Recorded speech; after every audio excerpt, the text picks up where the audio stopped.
Hey everybody, welcome to the Goots Cast for Tuesday, June 2nd. I'm Ray Goots. I'm your host. I'm supporting the movement today with my Harlem Heat t-shirt. Apparently you're supposed to make your Instagram black. I think that's an op to track people, and I don't trust it. The rest of you want the government to monitor your search history. Do so. If they monitor mine, I will be arrested. Andrew Lee, how you doing today? I hope the government doesn't check my search history. I know, right? Like, A lot of dude, I think that whole thing was a scam. I understand like the thing behind it, but like everything going on, if you're gonna be part of this movement and protest, I just want to get on my soapbox for a second. You should be still tweeting all day and still posting on Instagram, especially if you have something interesting or informative to share to people that are in this movement who are trying to make reform. To just not post anything and have a black screen, I think that's a way for them to build a database. That's what I think. So here's the thing. I don't really watch a lot of news. Mhm. It's really just wrestling and comic books. Yeah. So I don't actually know what you're talking about. Do you remember you're the first one who told me about the riots? And Oh yeah, you were like, "What? I thought everybody was okay." yeah, I don't even know. I don't know what you're talking about actually. All What right. do you mean? Well, everyone today made their put up an Instagram post of a black square, and they hashtag Black Lives Matter. Um, that's Because it's racist? no. You had to. It's a blackout to support Black voices. So your Instagram was black today to support Black people. Why black? That's Because kind they're of black. racist. Black people are black. I mean, Wait, people are. Isn't that kind of racist? why would you not like right now? There's people out there protesting. Supposedly, a lot of stuff happening to them with the cops and stuff all across the country. Why all of a sudden today? Let's just stop posting. That makes no sense to me. But whatever, people did it, and a I lot of people posted did it today. that I know. A lot of people did it that I know aren't the biggest fans of the black community, but it is what it is. So, Well, I'm you a know what big I fan of always the black say. community. I have a Harlem Heat t-shirt. Does anybody else have a Harlem Heat t-shirt? I have black people. I have a Groot T-shirt. That has nothing to do. You're racist. You really are. Um, Probably a well, you know cop what in I always disguise. say. This is Right. not wrestling. Let's talk wrestling. Okay, you want to talk wrestling? All right. So today we're going to cover NWA. It wasn't really Carnyland. It was a special. Then we're going to cover AEW Dark, and then Wait, finally Impact. can So I let's tell start. you? What? Today, I had a rough day today, man. I'm sorry. Like work was really, really just stressful today. I found out I might have to start going back to the office by the end of the summer. Ugh. Um, I know my family's issues with my family, and I was like thinking, I really am not in the mood to watch Carnyland. Like Yeah. I don't want to hear Alice and Kay be condescending and stuff like that. I just was like, please no more fucking wrestling 101. And we were gifted today with no Carnyland, and we got this Tim Storm interview with his mother. A 45. I thought it looks like it's 45 minutes. It's It's actually not 45 minutes long 45. because there's a few matches and angles in it too. Yes. Uh, This is basically not.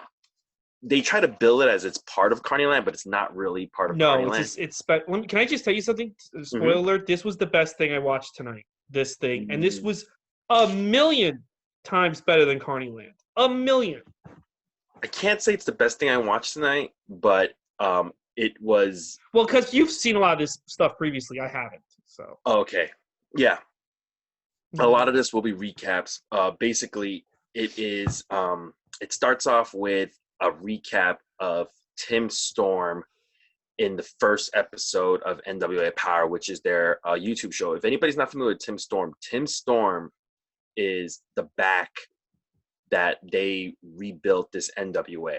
Basically, he was the guy he was the champion, and he's the guy who faced like Nick Aldis. They built up to Nick Aldis, and Nick Aldis was champion, and Nick Aldis faced Cody at All In, which started the whole All In and everything. But basically, it starts off with Tim Storm in his first episode of NWA Power, where he's cutting a promo, and he ad-libbed, totally improvised Mama Storm, talking about his mother and how he's still a mama's boy. People start chanting Mama Storm. It becomes a thing through all the episodes of NWA Power, and it basically leads to this interview with his mom, Mama Storm. She is 95 85 years old, still has all her facilities so she can actually have regular conversations and stuff. We find out Tim Storm is actually 56 years old, school teacher, and basically he asks her some questions. First, like 5 minutes is just them putting each other over. Like, you're the most wonderful son. No, you're the most wonderful mother. Then he starts taking questions. We get like a Lance Archer sending him a question. He goes through his Twitter feed. Yeah, they did mention that Tim Storm used to have long hair. If you ever watch episodes of the 10 Pounds of Gold, they do show some old promo pictures of Tim Storm when he used to have different gimmicks and stuff. Tim Storm he'll be interviewed in the Inside NWA, their video podcast that's going to be on tomorrow. And then they recapped Tim Storm versus Nick Aldis' match. They show the whole match. Yeah, the whole match for NWA Power, the first episode. And then after that, they showed there was this angle they were doing where this guy was making fun of Tim Storm's mom, dressing up like his mom, and then he actually sent Jack Stane to go fight him, who Tim Storm had originally beat many, many, many years ago for the NWA title. And it culminates with Tim Storm winning the match, which allows him to get 2 minutes or something like that in the ring with the guy who's making fun of his mom, and he beats the crap out of him. So it was like a nice whole, the whole storyline of Tim Storm's mom. This was very, very good. It's not, if you're not familiar with Tim Storm, it's great 45-minute way to understand who he is. What's it all about? Yeah, I really like this. It was so much better than Carney Land. First of all, I really like Tim Storm. I think he came across very well in this. Very well on this. He looks amazing for 56 years old. He looks younger than Jericho looks right now. This is a guy. Yeah. I think this guy's story is so interesting. You could put him in WWE or AEW, put him towards the mid card or top of the card, and he would make an impact. I really do. I think this guy's very special and unique. And I think his age has a lot to do with it. I have a friend, Dave Walsh, who he didn't like NWA Power when it was starting out because they basically started jobbing out Tim Storm in NWA Power. Because remember, he used to be their top guy. Tim Storm used to be their top guy. He was the champion when Billy Corgan bought the rights to NWA, and he was the focus point of 10 Pounds of Gold, which was the documentary series that started bringing him back, the name back and everything. But now on NWA Power, he's just basically the whipping boy. But I made the argument, I understand why they're doing this. First off, yeah, 56. He looks great, but he's 56 years old. Yeah. So he shouldn't be the face of the company, but he's got to be the kind of like the guy you need to kind of get the one over to get to the next level, But I definitely think he's got a good look, great look. And I think you could do stuff with him. And I think NWA still uses him very well. I mean, no, I know, but I'm just saying, was about him. I could even see him in WWE or AEW. I really could. I mean, I don't know. There was something, I really like this guy.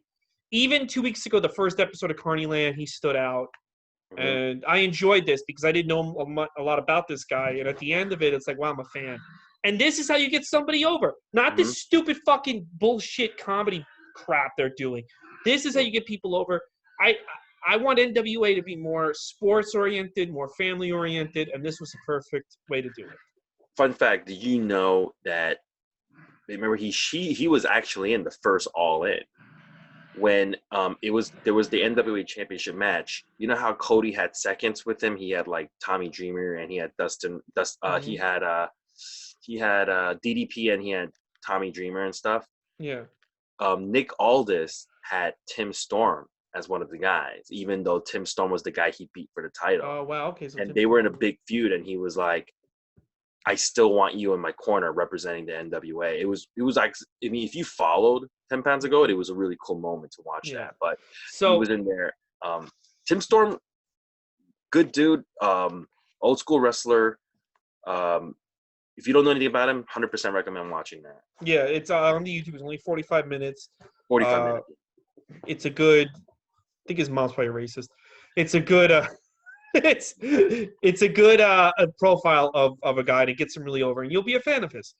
They did mention that Carney Land's back next week. They did I'm hoping mention it's not. I wonder why they did this. I kind of feel like with all the riots going on, they called an audible and were like, let's just do a charming profile of Tim it's Storm. very wholesome. This is a very it's a very wholesome thing. Yeah, it's more about a relationship between a mother and a son than it is about wrestling. But I But like the match also they had. It was a very good match with all I this. thought they did not do Carney Land because I'm thinking the reaction's negative.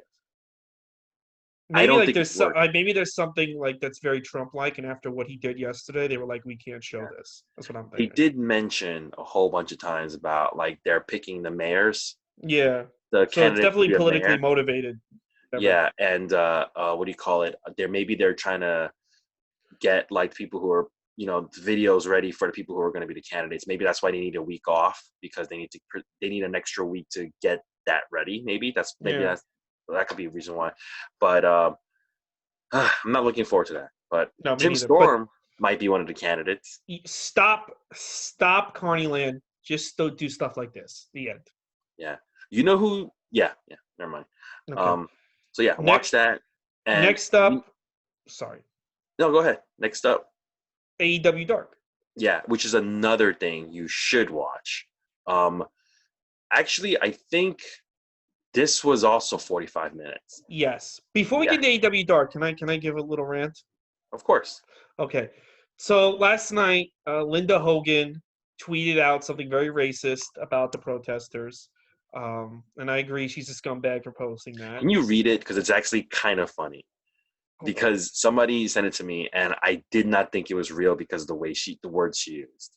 It's a very old-fashioned word she used. And another thing I have a question about is why is she calling herself Linda Hogan? She's divorced. Because of Hulk, because the fucking show Hogan Knows Best, which she begged Hulk Hogan to get. I think that show was the worst thing he ever fucking did. Watching the looting, it's all Afro Americans. Not sure how robbing and stealing sets the record straight, but if they want to be heard, they need to be civilized. Okay. Afro Americans. Wow. Yeah. So she tweets that last night, and Tony Khan tweets her. Now let's just talk about Linda Hogan for a minute. I have not thought of Linda Hogan since 2005. I don't even think Hulk Hogan thinks about Linda Hogan. Okay, and now everybody also, I don't like racism. Everyone always says Hulk Hogan's a racist. Here's my thing with Hulk Hogan. He said those words in his basement, in his bed. Somebody recorded it. Who knows who? My thing is this. I don't think anyone should use the N-word. I don't think anyone should be a racist. But if you're a racist in your bedroom late at night to yourself or to your girlfriend, that's nobody's business but your own. You know what I'm saying? You can't be called out on that. Because if you treat people with respect in the real world, if at your job, everyone that you come across with, you treat with respect and dignity, and you treat people like human beings, you give everyone an opportunity, then if you go home at night and in your pillow you want to scream the N-word, I don't think you should be held against that because that's you in your bedroom. That's just my opinion. What do you think? What do you call it? Yeah, I mean it's disappointing when it turned out Hogan was a racist. But I'm saying is like he was never Ric Flair. Like here's my thing. Ric Flair is loved by hip hop artists. Ric Flair fucking Wait a minute. Wait a minute. Hogan got caught more than once using the N-word, though. No, just that one time. No. Didn't he talk about his daughter dating? No. Yes, that was the time. It was in his bedroom? Yes, somebody recorded. He was banging. It was in the sex tape. He was banging Bubba Sponge's girlfriend. Somebody was recording it, and they leaked that to the press, where he ran on a rant that his daughter was dating a black guy, and he used the N-word several times. Oh, I thought he was. I thought he was. I don't know why. I don't want to talk about Hulk Hogan. Okay, but I just want to make this point about Tony Khan and AEW. But I have to talk about Hogan to make this point. So Linda Hogan was never involved in any wrestling angles. Linda Hogan was never on any wrestling shows as a character. It's not like she's like Stephanie McMahon and she was the fucking GM of Raw or some shit. She was on this reality show with Hogan. That's about it. She's never been in an angle. And okay, so today Tony Khan tweets at her, "You've now joined your husband in being banned from all AEW shows. congratulations. First of all, that's his ex-wife. She hates him. She accused him of having gay sex with Brutus Beefcake. All right, it's not like these people get along. Not like they go to clan meetings together or some shit. That's the one. Number two, it's real fucking easy to ban somebody from your events that doesn't want to fucking go. Okay, like we could call up Chloe LeBranch right now and says, Chloe, you can never be on a wrestling podcast. You know what she's gonna say, Andrew? She's gonna be like, I don't give a shit. At the end of the day, Cody Rhodes has a burner Trump account. Brandy Rhodes wouldn't tweet out Black Lives Matter. Chris Jericho blocked black fans who asked him to tweet out Black Lives Matter. At the end of the day, you have a fucking the Young Bucks believe in the birther conspiracy of Barack Obama. You have a lot of problems. I don't like the fact that AEW tries to do this fake woke shit when it's being run by very conservative people. And it's easy to make this. It's easy to make a stand when it's some fucking guy's ex-wife who never wanted to be a wrestler. It's easy to make your banned from wrestling events to someone who's not a wrestler. Fucking put your money where your mouth is and ask Chris Jericho, why are you blocking people? Why are you blocking black fans that ask you why you won't tweet out Black Lives Matter? Ask that question. Ooh, that's a touchy subject. All I can say for that is, guys, everybody, get off Twitter. It doesn't help. Use it as a promotional thing. Don't. That's what I do. How many people have we seen Twitter take down? Just get off Twitter. If you're angry, like if you have a racial thought, don't tweet it. Don't tweet it. Get off Twitter. Nobody cares about anybody's opinion. Really. But Tony Khan, it's just such a Hogan's band. Why was Hogan? This is different, by the way. This is a review, so it's not. It's different from when I meant that nobody cares about your opinions. I meant like this is different. This is a review. But you do care about our opinions. But yeah. I guarantee you, if TNT said to Tony Khan, "Yeah, we'll put you on the air, but we want Hulk Hogan," he would have fucking went to Hulk Hogan and be like, "Can you be the commissioner of AEW, TNT?" Hogan got the reason why you have wrestling on TNT, by the way, you stupid idiot, is because Hulk Hogan went to WCW, made them go, and that's when Ted Turner wanted to put wrestling Nitro on TNT. And the executives, they gave you a fucking show, enjoyed Nitro because of Hogan and the NWO, and now you have your show because Hogan went to WCW. So you may disagree what he said in the fucking basement at 2 a.m. You may not like what his ex-wife, who is not his fucking friend, who has accused him of taking it in the ass with Bruce the Barber Beefcake. You may not like what she said, and she's a piece of shit, 100%. But it does nothing, and you do nothing for anyone by banning someone from something they don't want to go to. Okay? I thought this was going to be a short rant. Because I just don't like fucking Tony Khan. Now, but I do like AEW Dark. All right, let's go on to it. We got to keep this reviews going. All right, we're going to do AEW Dark. No matter how you feel about Tony Khan, whether you like him or not, AEW Dark was a fantastic show tonight. It was good. Wasn't fantastic. Very good. It was very good. It's 45 minutes. Thank God. We've been asking it to be under, we have been asking it to be like an hour or less. It's 45 minutes.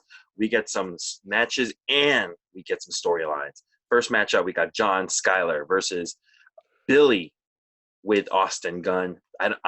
Billy Gunn used to have the rights to that name, Billy Gunn. He used to come out as Billy Gunn. He has since lost it. I don't know what happened, but this is not the first time he's been brought out as just Billy. Anyway, during this match, by the way, there's this one point where Skyler hits Billy Gunn with a super kick, and Excalibur calls it a shoot super kick, and Taz goes, okay, shoot super kick. I don't know what that means. Billy Gunn hits the Famouser and wins. Billy Gunn lost the rights to his name? They kept saying gun over and over again. No, because Billy Gunn was created by WWE. Yeah, that's true. But the Gun Club and Austin Gunn, the name of his son, those were not, and he owns the trademarks for that. But I think he lost Billy Gunn. I think he actually lost that. That's why they just bring him up as Billy with Austin Gunn. Here, my whole thing: why is Billy wrestling not Austin Gunn? You know what this should have been? It should have been Austin Gunn wrestling, and Billy in the corner. And instead they flipped it. They have these legends, and when I say legends, I use quotations, with Billy Gunn and Dr. Luthor, and these guys were scrubs when they were younger. Why do I want to watch a match with Billy Gunn in 2020? I like seeing Billy Gunn show up every once in a while, like when he was in the Battle Royal. It's really cool. But when it's like a one-on-one like this in Dark, where it's going to be like a lengthy match, I think it's better to have his son who needs the reps, Yes. Billy in the corner. But with that being said, Billy Gunn still can go, and this match was fine. It was a fine match. Then we have Alex Marvez. He is interviewing Dustin Rhodes and Brandy Rhodes outside about their tag team, and there's no QT. All of a sudden, you hear honking, and it's QT in a blue Corvette with Allie.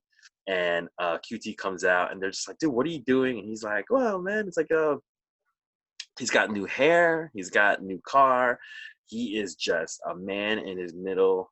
He is having his midlife crisis, and he's enjoying it. He's got this hot girl. He drives away. He says he's gonna get some food, showing that there's some tension in this group. I love this. Did you like it? Yeah, I like this a lot. Finally, this fucking guy has some personality. He looks younger. I mean, he looks 20 years younger because he has his hair different. He's actually showing personality. I remember I was like, get rid of this guy, and now he's interesting. He's got plugs. He's got this storyline with this hot girl. You know what it is? Like this storyline is fantastic, by the way. This is the string you're gonna see throughout the show, pretty much.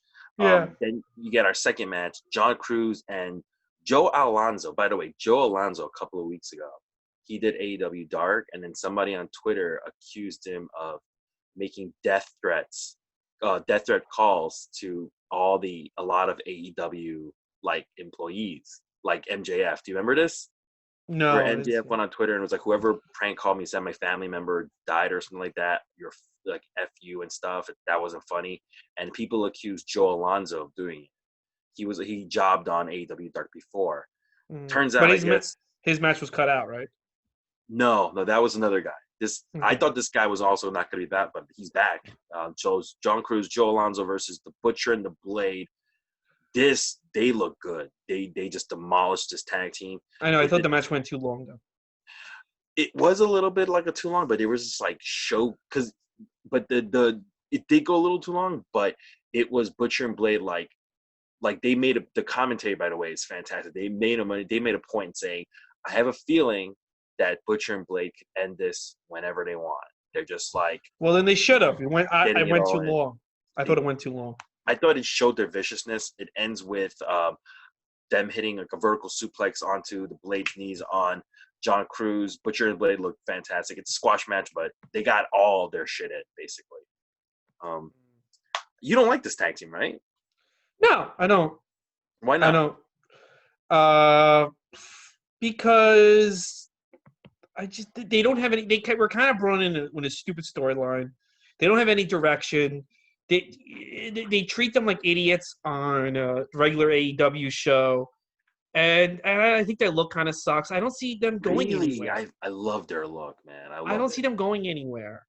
I don't think they're supposed to be like the top tag team, but they're supposed to be like, what makes a good division is if not everybody looks different. You know. No, I know, but they add some color. You know what I think hurt them? Them being in the crowd in regular clothes. I think that really, because that guy looks like Arn Anderson, like that with the eating problem. They shouldn't have some of these people should not be in the audience. No, and I'm not just talking about AEW. I'm talking about all shows. Like it's like Shotzi Blackheart should not be in the fucking audience on a WWE Raw show when she's getting pushed on NXT.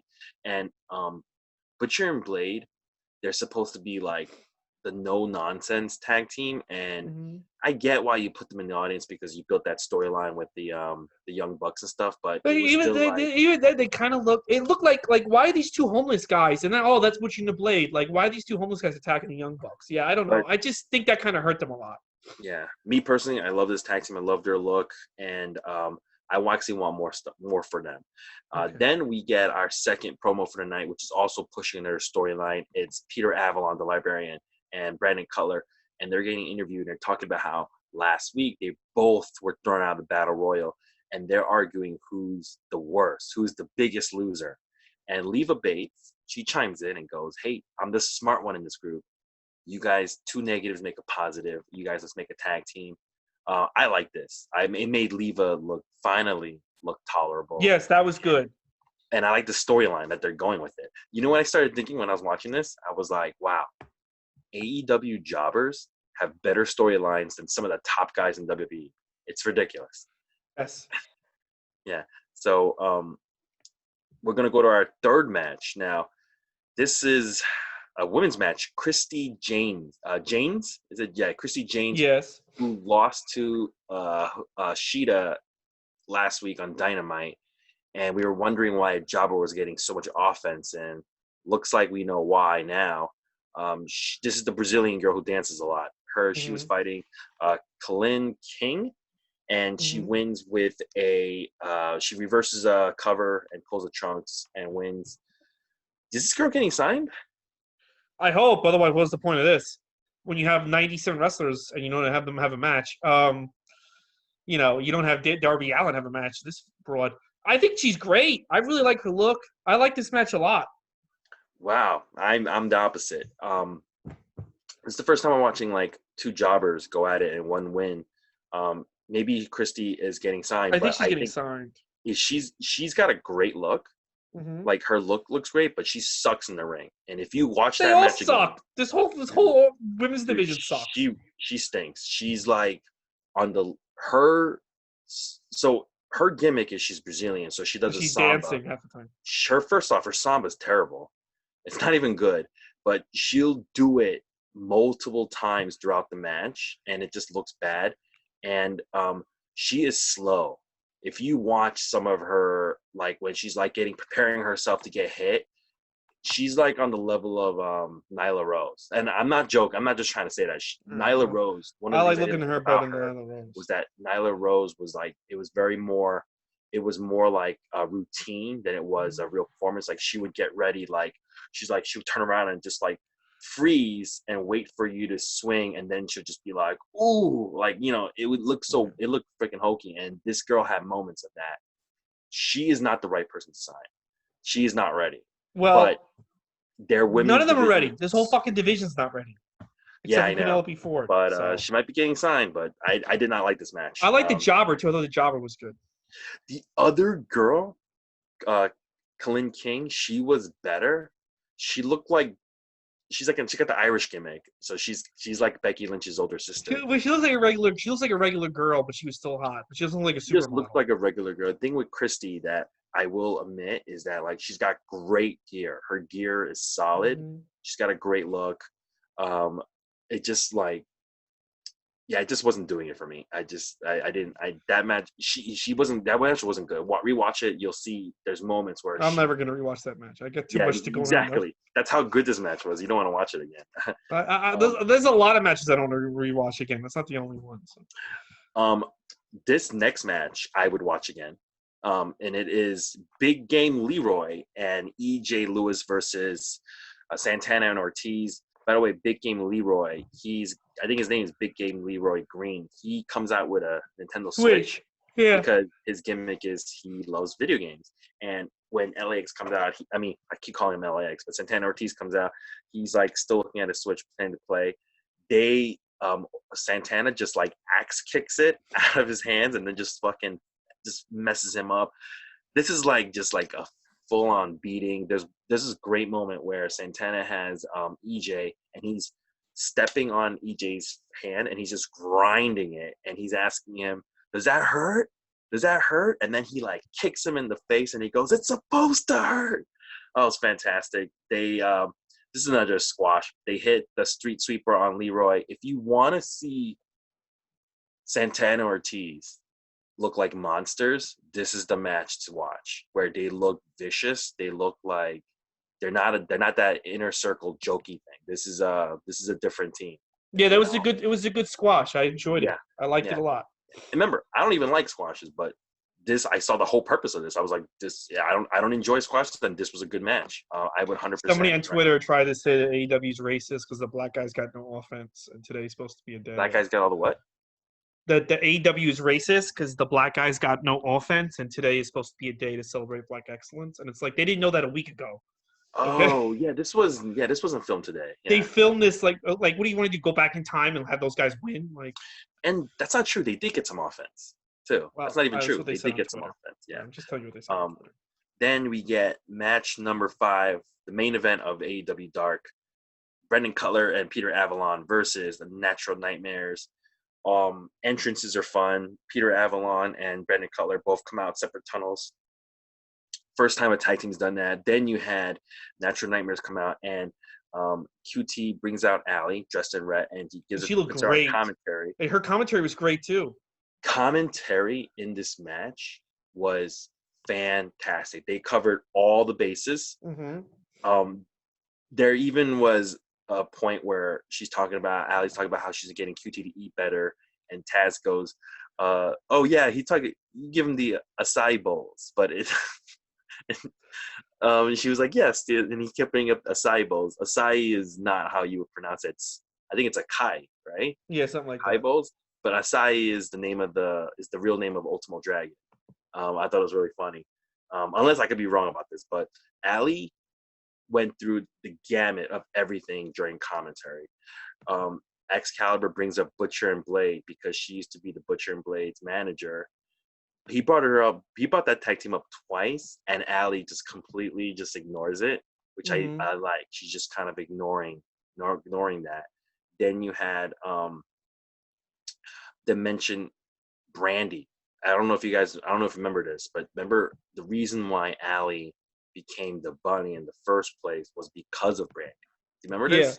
Mm-hmm. And they bring that up, and she kind of like shits on Brandy a little bit, saying, "Hey, if I could change, she can change, but she's not really good. If I was out there in the ring, I'll be doing things differently." Then they mentioned the blue Corvette, and she mentioned how like, yeah, he used to drive a Honda, and they're Taz and her shitting on Hondas, and Excalibur is like, "Taz, I literally drive a Honda. Come on, like a Honda Civic." They're just like, "Of course you do."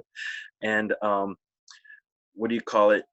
QT wins by hitting the Diamond Cutter, which Excalibur calls the QT Cutter, and Allie on commentary corrects him and says, "We actually came up with a new name for that. It's called the Red Delicious," because she is basically remodeling QT Marshall. And this was fantastic. This match was fun. They did some more storytelling between Brandon Cutler and Peter Avalon while Nitro Nightmares win, and Allie and this storyline's going on. After this match, they're in the back getting interviewed by Alex Marvez, and QT still like can't keep his eyes off Allie. I like this whole thing. This was fantastic. Yeah, I liked it a lot too. I thought it was great. Yeah. You're I right really there, like buddy? this. What? You're right? Yeah, why? You look a little distracted. And I got this weird email. Oh. I think it's a hacker on my Microsoft. Yeah, I've never seen. Delete it. Delete it. Delete. Yeah. Oh, it said someone's trying to change old security things. If this was you, click here. If it wasn't you, click here. It's like they wouldn't do it like that, right? So I would delete it. delete it. So, did you like this match in the segment afterwards? Yeah, I did actually. I really did. Let me. Sorry, I just had to do that. Yeah, I really did. I thought that it was done really well. I thought the commentary was great. The segment after was fine. It was a really, really good way. And, like it made me change my mind about QT Marshall. He's not just some fucking goof that's there for no reason. So let me ask you a question, because this storyline, by the way, for me, I find it so intriguing. Where do you think they're going with this? Because she, obviously it's making her, they're making her look negative, like she's like tearing QT away from like the tag team dynamic of the Natural Nightmares. And she's like, she can't really be in love with this guy. Look at him. Look at how he's old and whatever. But at the same time, she is improving him, So you can't even say like she's not doing anything good. She's actually making him better, Yeah. So I wonder where they're going with the storyline, but I like it a lot. Like, where do you think they're going with this? Like, what's going to happen? I think that she's either going to use him, but he doesn't have any money. I think he's going to turn heel. I know that's why it's interesting. It's like you feel like she's using him, but you don't understand why. Yeah, and I think he might turn heel. They did mention Butcher and Blade like a whole bunch of times, and she kept ignoring it. And I don't think it was a coincidence that they were on the same episode of Dark where Excalibur mentioned that, like, hey, speaking of tag teams, Butcher and Blade had a match tonight as well. They were fantastic. What did you think? She ignores it. There's a reason why she's not like if that storyline was done with her and Butcher and Blade, when Excalibur first asked her about that, she would have addressed it. But instead, she was like being coy and just ignoring it. There's something going on with that. Are you getting more emails? Are you looking at emails? No. Yeah, I think there's definitely something going on with that. 1 second. Yeah. So yeah, no, AEW Dark was a good episode tonight. Yeah. I thought you said the Tim Storm thing was the best thing you saw. I thought this AEW Dark was the best thing tonight. You know what though? Because there's still things that annoy me about the show. So like what? Billy Gunn and the Butcher and the Blade. I don't like either one. Oh well, I had no problems with those matches. This is still AEW Dark. It's not Dynamite. It's not. I just don't think Billy Gunn should be getting any screen time as a wrestler. Oh. I still like this. I thought this was the best thing they had. But that's not to say Tim Storm interviewing his mom wasn't good. That was also good. This was actually a really good night of wrestling. If you have a curfew that doesn't allow you to go outside, watch these shows because they were all very good shows. Yeah. Because even including this last one we're going to talk about, Impact. It's time for the Impact. This was a good show as well. I was very surprised at how good this was. Yeah. We'll go into it. So Impact still doing shows with no audience. They have not put their wrestlers in the ring, ringside like everybody else has yet. And we got Madison Rain and forgot Josh Matthews doing commentary. And what I always like about Impact, they always go straight into a match pretty much almost every time. And we go to our first match right away. Kylie Ray and Susie, formerly Suyan, versus Tasha Steele and Kiera Hogan, the new. I could have sworn when they first was doing this, Kiera Hogan called them Heatwave. I'm pretty sure they did, but they're not using that tag team name, I guess. But this was a fun match. They're going back and forth. There was one point where Tasha Steele fucked up a net breaker. Like, it didn't look good. You see the beginning. So basically, Kiera Hogan and Tasha Steele, they attacked Kylie Ray last week backstage, and they stole one of her bows. There's a moment in the beginning of the match where Kiera Hogan's like rubbing it on her ass. and then somehow Susie gets it and gives it back to Kiera.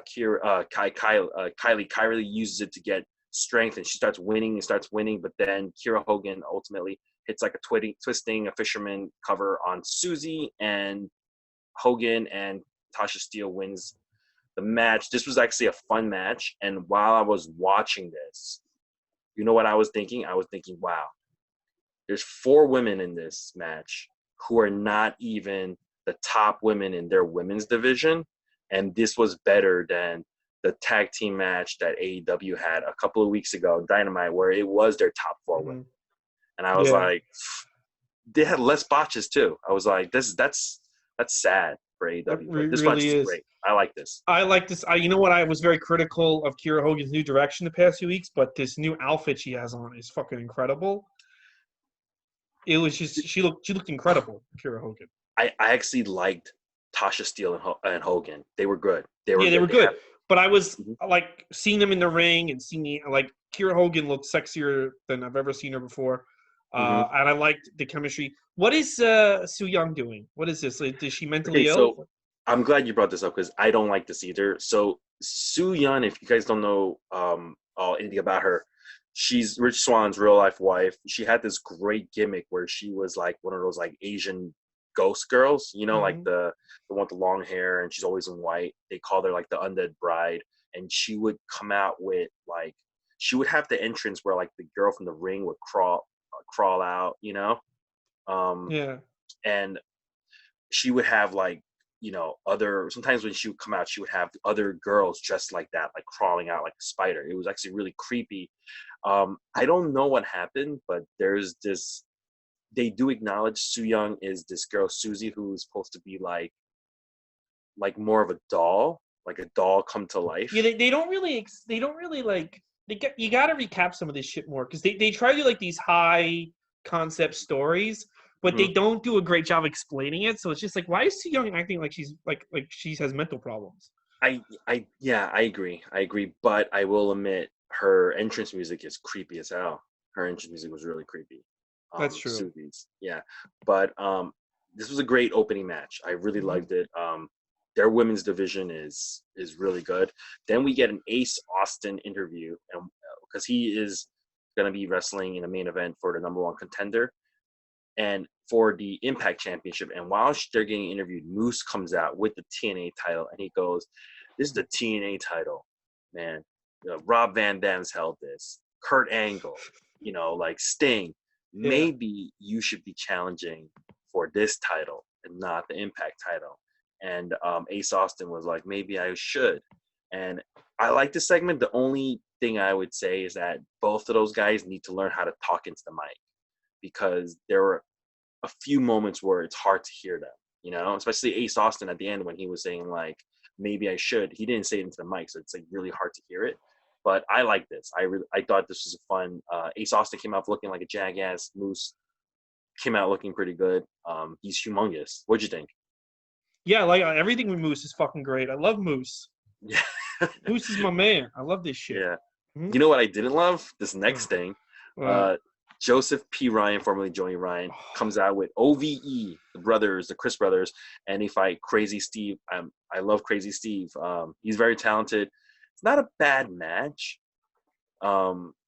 Joey Ryan is without his Joey Ryan gimmick, he's really not that good. That's what I was about to say. Joey Ryan is the most overrated piece of shit on the fucking planet. And no, he really is. He's not a good wrestler. He has nothing unless it's shove my penis in your face. You know what, though? I'm okay with that. I don't think he pushes himself as he's the greatest wrestler. I don't think he builds himself. I know, but people act like Joey Ryan's is an amazing fucking wrestler. At least online they do. The people who do, and I know who you're talking about, are the same people who, when we would go to indie shows, would chant Jimmy Havoc, Jimmy fucking Havoc. Jimmy fucking Havoc. And who kept telling me that guy was so miscast as that. And the ones who kept telling me that Joey Janela was a fantastic wrestler when he would only have do less than 5 moves sometimes in a match. There's one time I did watch a match where I counted. He did about 5 moves. That's about it. And I think it was against Ultimate Dragon. And I was like, this guy did 5 moves. And so I don't count those people because there are a lot of those people, let's be honest, those are the idiotic wrestling fans. They're idiotic. A lot of us are idiotic. Joey Ryan, I don't think even he considers himself a great wrestler. I had a low opinion of Joey Ryan, and he had a good match with Tessa Blanchard at the Impact pay-per-view we went to before WrestleMania 35. I'll give him that.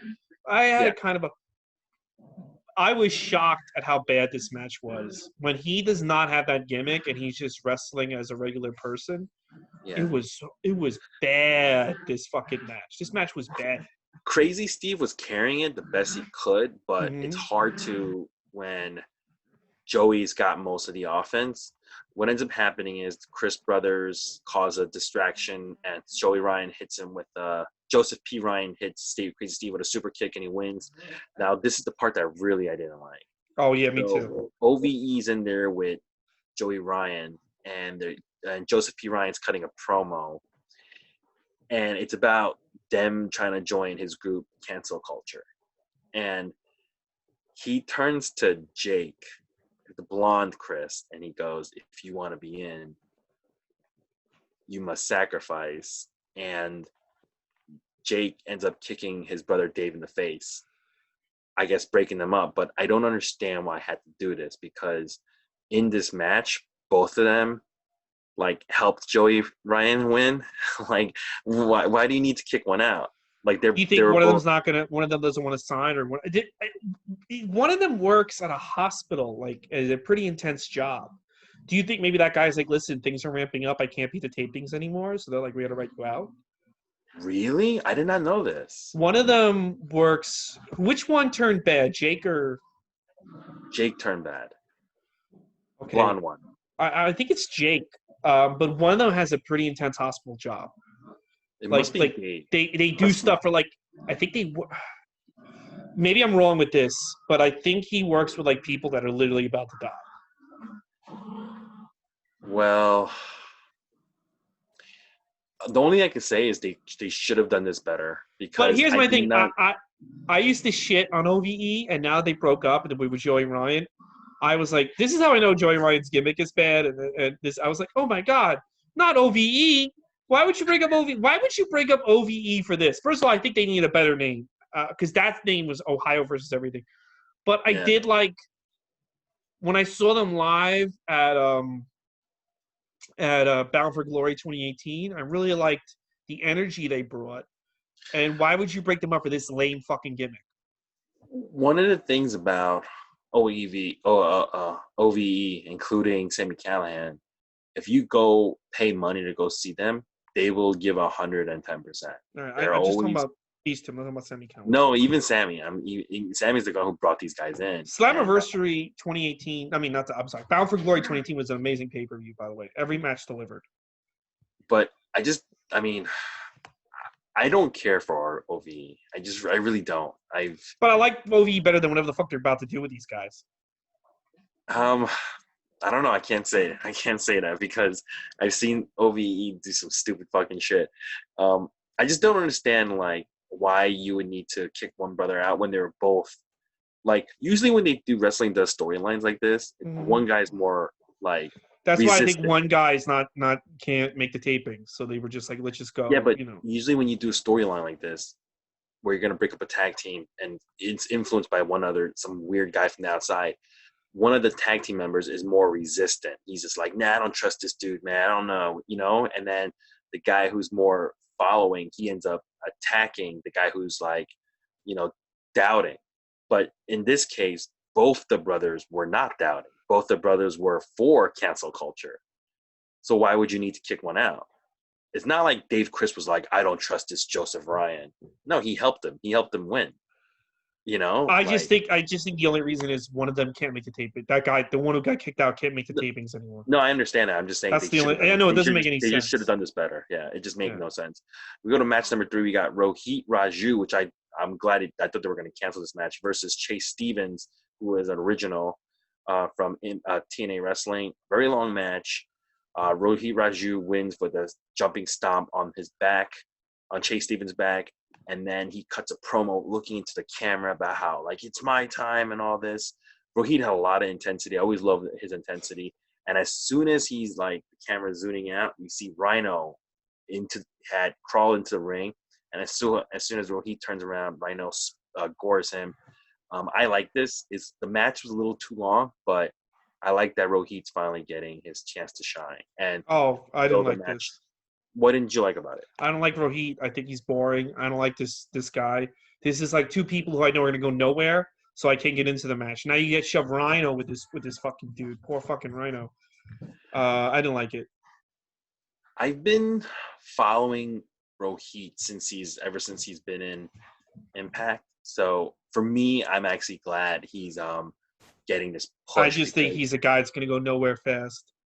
I can't get into anything he does. It's stupid.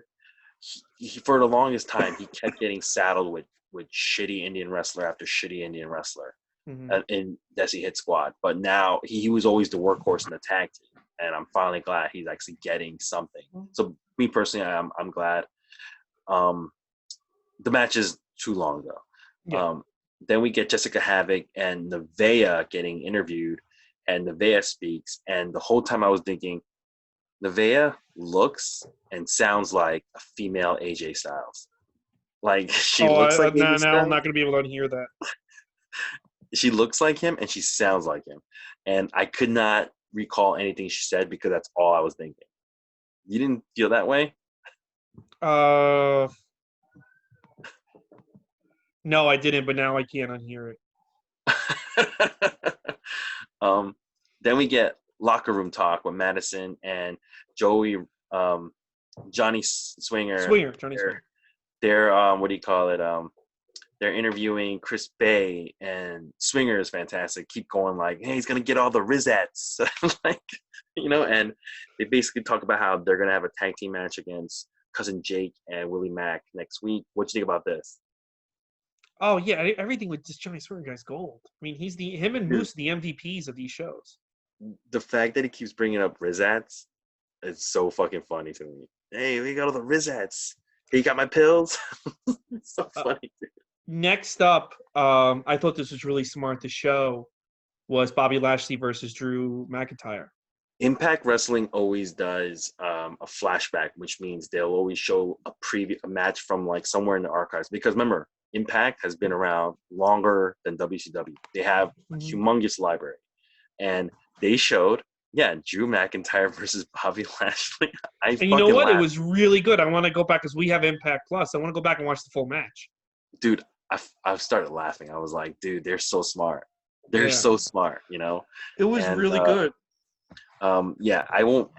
You guys should go back and watch it. Then we get this next segment I really like. They had Jimmy Jacobs interviewing a returning Jordynne Grace, and who is the Knockouts champion. And as they're interviewing her, we get a returning Taya Valkyrie, and they kind of go at it. And Jordynne Grace goes, "Hey, we'll have a match next week then." So they're going to be having a match next week. Remember, Taya Valkyrie is who Jordynne Grace beat for the championship. When I was watching this, I was going like, wow, their women's division is stacked. Yeah. You got your returning superstars, and you got all these new guys who can kind of go. Their women's division just beats the shit out of AEW's. Yeah, I like this because Jordynne Grace is like my current wrestling crush. She's kind of obnoxious on Twitter. Get off Twitter, everybody. But she's gorgeous. I think she's gorgeous. I've had a thing for her. Dude, I've had a thing for her since she was like, I've talked with her a little bit on Facebook way back in the day. Like, and I've always thought she was really hot. So it was nice to have her here. The only thing is, her promo ability needs work. Yes. Yeah. But Jordynne Grace always got herself over with her power in the ring. Her power and her looks, yeah. She's like a Taz, like a small like powerhouse. Yeah. She's really. I'm glad to have her back on Impact while we're doing these post shows until the world ends. So it's nice that she's back. It's going to be interesting watching her defend a title against like a whole bunch of people now. Like a whole bunch of people. I still think she should have won the belt, the male belt instead of Tessa. I'll tell you why. Because Jordynne Grace versus Rhino or even like Hernandez doesn't look stupid. Like I can believe Jordynne Grace can handle Rhino. Don't forget, she was the only female in the Battle Royal at All In. Yeah. Why did they not sign her? Okay. I don't know. Well, they didn't have a company back then. They didn't. Yeah. No excuse. No. Yeah. They didn't have a company back then. And what ended up happening, a lot of people, including myself, had never heard of Jordynne Grace until that show. Really? I heard of her so many No, I didn't hear of her until that show. And then right after that, when there was still no word about them having a company, Impact signed her. She's been signed with Impact for a while. Yeah, since All Out. Yeah. Yeah, I would say, I think you follow her on Instagram. Her contract is coming up, like it's almost ending, or she might have re-signed. I'm not really sure, but the reason why she didn't go to AEW is because she got picked up early. Yeah. Do you follow her on Instagram? No. Oh, you gotta follow her on Instagram. It's ridiculous. What is this? Nah, that's you not. You have a girlfriend. What? You have a girlfriend. I'm not into that stuff right now. Well, you're not into her? You wouldn't like her. I like her a lot. I just like as a friend. She's gonna marry Jonathan Gresham, so we're okay. I I view her as a wrestler. I know it's weird to explain, but I look at her like a wrestler. She's just a wrestler. See, I don't see any woman as just a wrestler. Female wrestlers are kind of like my weakness. So really, female wrestlers to me is like they're a wrestler. They're like I look at them going like I'm gonna judge you based on your work rate. I mean, I do that too, but like you suck in the ring, I don't really like you. If you're good in the ring, I really like you. So hold on, let me think about who sucks. I'm trying to. It's kind of like how I view female comics. I'm gonna be honest with you. Okay, but if Sasha Banks hit on you, you'd just be like, "Get away from me." No, I didn't say that. Okay. But I'm saying like, I don't know. Really funny. No, but like, let me ask you. I don't know her. So why? If I'm gonna follow her, why don't? Because of how she looks, then I would be following everybody based on how they look. So why don't I follow? Why not? Jennifer Lawrence. It's nice when I wake up in the morning, log on, and Jordynne Grace's ass is hanging out. Like that's nice to look at. Why not? I don't have that kind of time in the morning. I really Okay. don't. I Well, had I to wake up do. and just And log my into life, I work. guess I got. I guess I'm living a better life. I don't know what to tell you. Yeah, but what did that do when you look at pictures of Jordan Grace? It's just It's not like she's nice. naked. Okay, but it's still nice. But I mean, Puts isn't me in a good there mood. like? But then aren't there like a whole bunch of? Don't just follow any random Instagram model. Yeah, but I follow her because I find her to be extremely attractive. Okay. I don't follow like I'm trying to think of someone I don't really. I don't follow Lacey Evans on there. I follow her. Why Do you not? follow? Sometimes they also post stuff about wrestling that's kind of interesting. You know, like Do you Jordan Gray. follow? Do you follow Lacey Von I Erich? just no, I should though. Thanks for the idea. She was probably, I thought, one of the most gorgeous female wrestlers I Yeah, I had seen. agree. I think she has a Yeah, real job now. yeah, she quit a while ago. Look, right But now, she's like every now and then I get a main female crush in wrestling. Right now, it's her. It's not like I'm very half-assed my crush. It's not like I'm gonna follow her around or anything. uh But like I do like seeing her Instagram posts. That's it. But every now and then she gets on a high horse on Twitter, and I'm just like, all right, I'm done. I only have one wrestling crush, but even her, I don't follow on Who's Instagram. that? It's Asuka, hundred Oh percent. yeah. Yeah, Oh yeah. Oscar posts some great stuff on Instagram too. So, yeah. but it's not all like just like on here I am almost naked. It's like sometimes they'll post funny stuff. They're real. They're human beings. I thought we agreed wrestlers should not be doing comedy. Yeah, but if Asuka posts like a funny picture of a funny drawing of herself, that's not comedy. That's like, hey, look what a fan drew of me. Oh, that's cool. It's not like Asuka's like doing stand up. Oh, I don't know. All right, let's move on from how hot Jordan Grace is. All right. Yeah, she is. She's very pretty. I'm not gonna say she's not. He hates you. Match number 4, we got the Rascals. We got Zachary Wentz and Desmond Xavier versus TJP and Falaba. It's a very long match. They do a lot of stupid comedy in the beginning, which I think you could have easily cut out. Oh, they got to cut out that shit. You could have saved yourself like a minute or two. That was unnecessary. This match is very long. The ending gets very, very good. Where there's this point where Desmond Xavier starts doing all these like backflips, and he's about to hit TJP with a kick to the head. TJP catches him into the TJP clutch, which is the like knee bar, and Desmond is just trying to find the ropes. He can't get the ropes, and finally he reaches his corner, and it looks like he's about to tag in Wentz. Wentz pushes Desmond. Desmond goes over into a bridge. It's a cover. 1, 2, 3. The Rascals win. The ending was fantastic. It's very, very creative. I really, really like this match. I really did. I like Falabal a lot. Falaba, he lost weight and he got so much better too. Yeah, he's great, and I like. Here's my one thing though that I noticed it tonight more so than I ever have. The thing about TNA in the beginning, and when I'm talking about the beginning, let's say 2002 to 2008, right? Even though you had guys that you never heard of, they did look very professional. And I think it's because you had people like, and say what you will about Vince Russo, you had people like Jeff Jarrett and Vince Russo and Sting and Christian who were backstage who could give these guys these tips and pointers to not look. And when I watched what do they call the Rascals? Yes. When I watched the Rascals come to the ring today, they look so Bush League, and their like little movements were so like.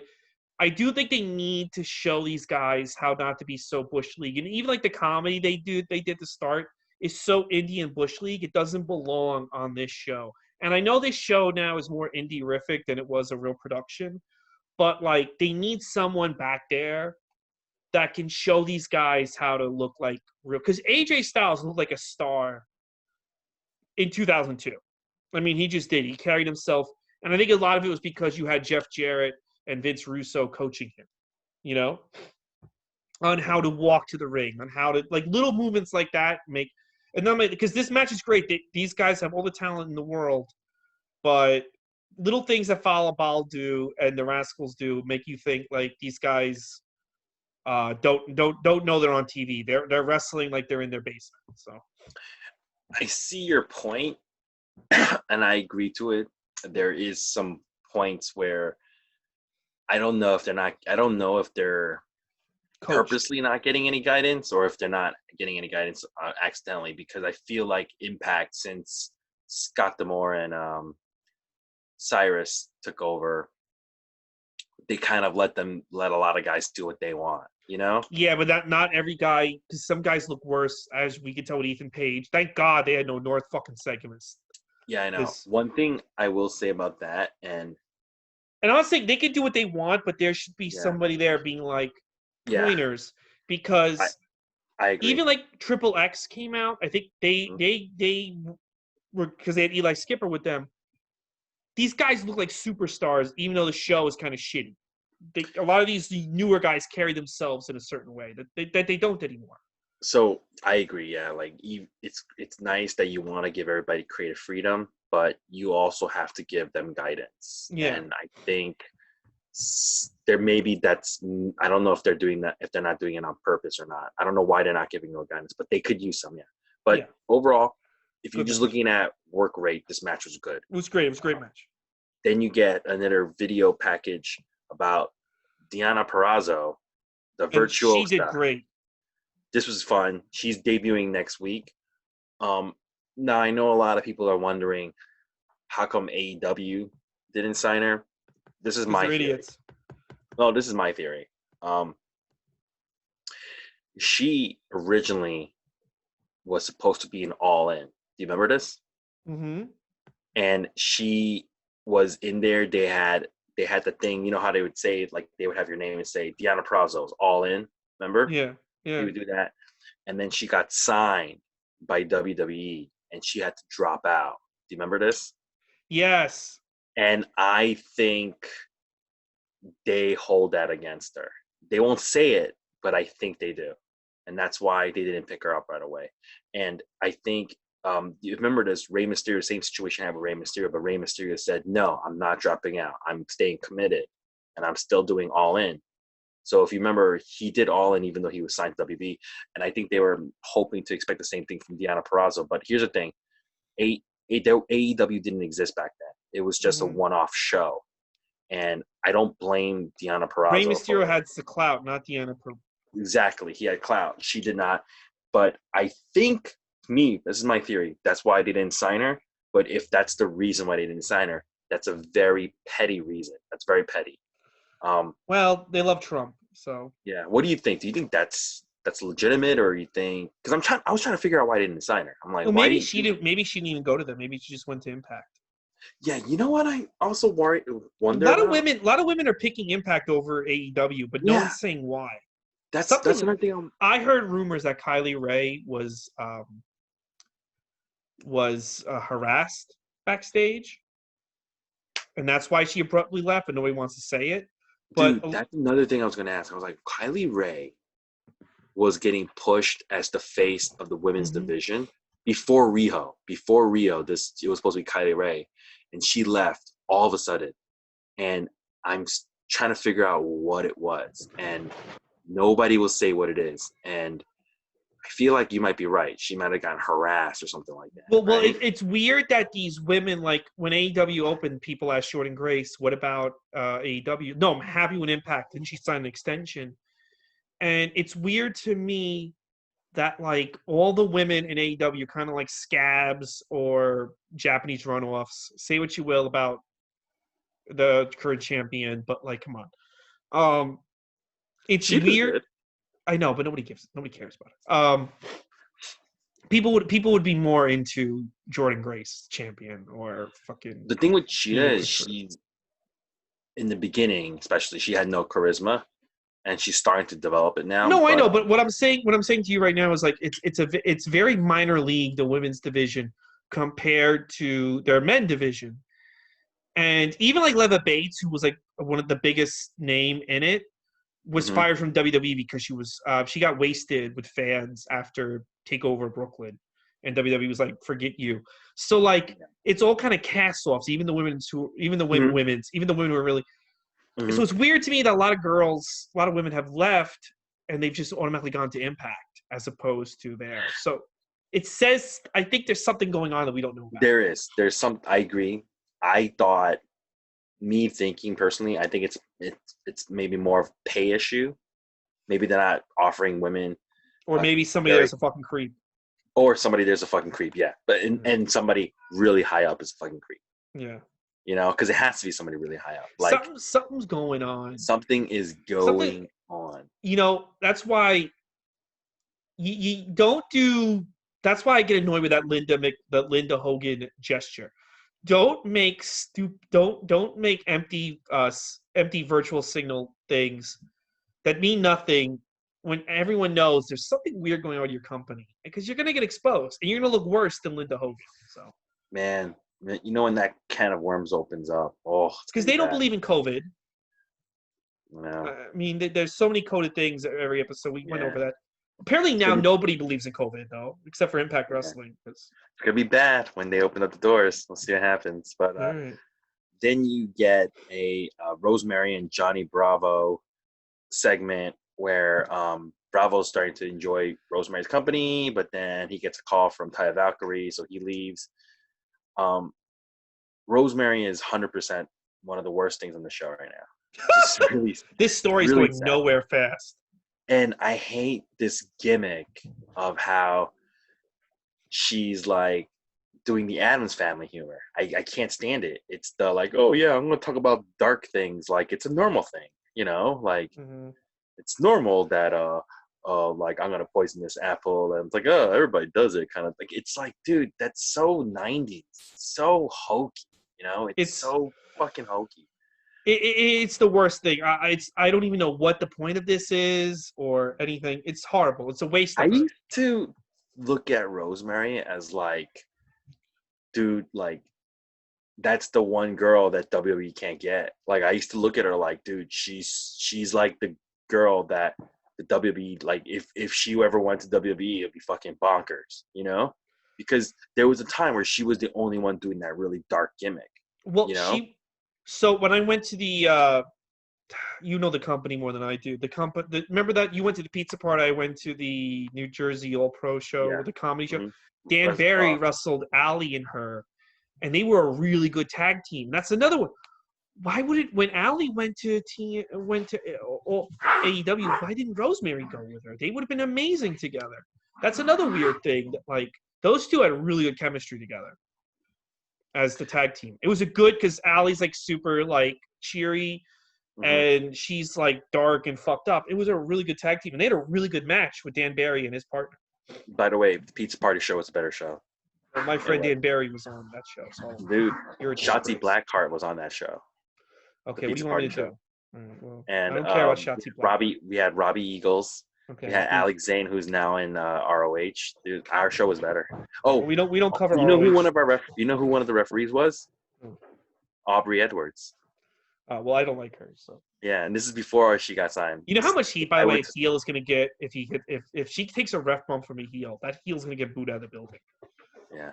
Okay. All right, and then we get Michael Elgin. He's mad. He calls out. He goes to the ring. He calls out Sami Callihan, but instead Shamrock comes out and they start fighting. I like this. Pretty cool. Yeah, it's alright. I'm not too into Shamrock anymore. Yeah. I don't want to watch Shamrock. He looks really old. It just doesn't look good. And then we get our final match. Now this was very interesting. So it's supposed to be finals to who becomes number one contender to face Tessa Blanchard. It's supposed to be Ace Austin versus Trey Miguel. Austin's out. Trey's not. They go, cut to the back. He's been knocked out. Blood's coming out. Zachary Wentz and Desmond Xavier, the other two members of the Rascals unit, they're there like, what's going on? You're right. Trey, speak to us. And Wentz is like, I know who did this. And he runs to the ring and he tries to beat up Ace Austin. Ace wants the automatic pass, the buy-in to become number one contender. Scott D'Amore comes out, says, no, you know what, you guys, it's not going to be Zachary Wentz versus Ace Austin. Winner faces Tessa Blanchard. And this was the first time. Was Zachary Wentz wrestle earlier with Falabelle? Yeah, he's doing double duty. Oh, I thought it was a whole different team. Okay, sorry. Yeah, he's doing double duty tonight. And this was also a long match. It was like a 20-something minute match, Yeah, it and was a he long match. was still good. They probably filmed these, obviously, not the same night or anything, but this was the only time that I've actually enjoyed Madison Raynes and Josh Matthews commentary Why is that? because they were playing it up where we've if you've been watching wrestling, you've seen these storylines before, right? And they were playing it up. Madison Rayne kept going, who attacked Trey Miguel? And Josh Matthews, because he is just a straight laced guy. Well, clearly it's Ace Austin. I believe Zachary Wentz. It's Ace Austin had the most to gain from this, so he attacked him. And Madison Rayne's like, I don't know. Why is Zachary Wentz out here? Shouldn't he be in the back helping his friend? But now he just automatically gets a title, like an opportunity to become a number one contender. I think maybe Wentz might have done this. And her husband, Josh, is like, no, they're friends. And she's like, hey, this is the wrestling business. How many times have you seen friends screw over friends for opportunities? And she makes some good points, and they're playing up this storyline of, is Wentz a good guy or a bad guy? This is a fantastic match. It's very long. What ends up happening is Ace Austin hits the fold and he wins. I like this. So Ace Austin's number one contender for Tessa Blanchard, but this storyline with what happened with Trey, I don't think it's over. I think Wentz is going to be maybe a heel. Maybe they will break up the Rascals through this. I didn't like this, and I'll tell you why. If this other kid's just gonna lose, then why fucking do this whole angle? Just have the original kid lose. It's like, oh, I actually attacked you so I could lose in your place to Ace Austin. It would have been better if the kid beat Ace Austin. Then it would have made more sense. I didn't like it. It's just a storyline for a storyline's purpose. It was stupid. Yeah, it might have been like them doing it would have been better if he did win, but he lost. And I think what they're going to end up doing is it's going to be revealed that he's the one who attacked, and he was like, yeah, because I wanted an opportunity. But it's like, it just made both guys look. So I betrayed my friend to get this opportunity, and then I failed at that opportunity. It's like, so you're a failure. So that doesn't. It's like it would have been better if he won. You know what I would have done? I would have done Wentz wins, and the reason why is because we already seen Ace Austin versus Tessa Blanchard. We already seen this. We don't need to see it again. Well, she didn't show up at the tapings again. I know. So, but if Wentz wins and he, if perfect world scenario, Tessa Blanchard's able to defend against Wentz somehow loses, but while he loses, it gets revealed that he's the one who attacked Desmond Xavier. I mean, he attacked Trey to get this title shot. That leads to that, feud, and then I don't know, Tessa Blanchard could do us all a favor and just forfeit the title and quit. I don't know, but I like this. I thought Impact this week was a very good show. It was better than Raw. Oh yeah, all three shows are better than Raw. Yeah. Not all better than shows. Dark, but all three shows today, very fun. I recommend all three for tonight. Wow. Well, yeah, I liked all three shows. I would recommend, if you only watch one, the NWA show, which I never thought I'd say a week ago. But yeah, it was fun. So that's it for tonight. Another week. Tuesday is always the weirdest night of wrestling, but I enjoy it more. It's funny. I watch the same amount of wrestling on Tuesdays as I do on Wednesdays. But Tuesdays is easier to digest because it's all in a row, whereas I have to go back and I either have to watch one show live, then go back and watch the other one. So it feels like more work, See, I don't watch it like that. That's why. You don't watch one then another one?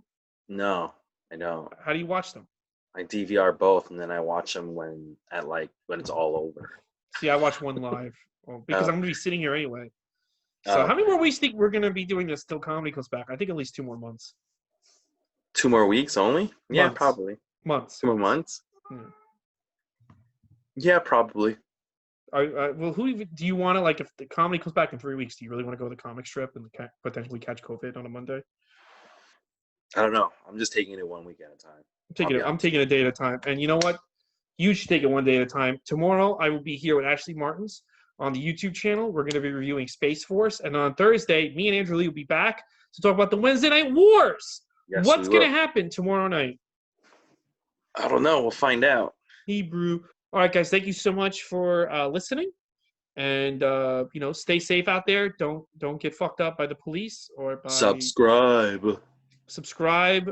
Follow me on Twitter and Facebook. And I'm gonna post on. I'm not supposed to post on Instagram today, but I will be posting a thing here. So please like me on Instagram. All right, guys. Talk to you later.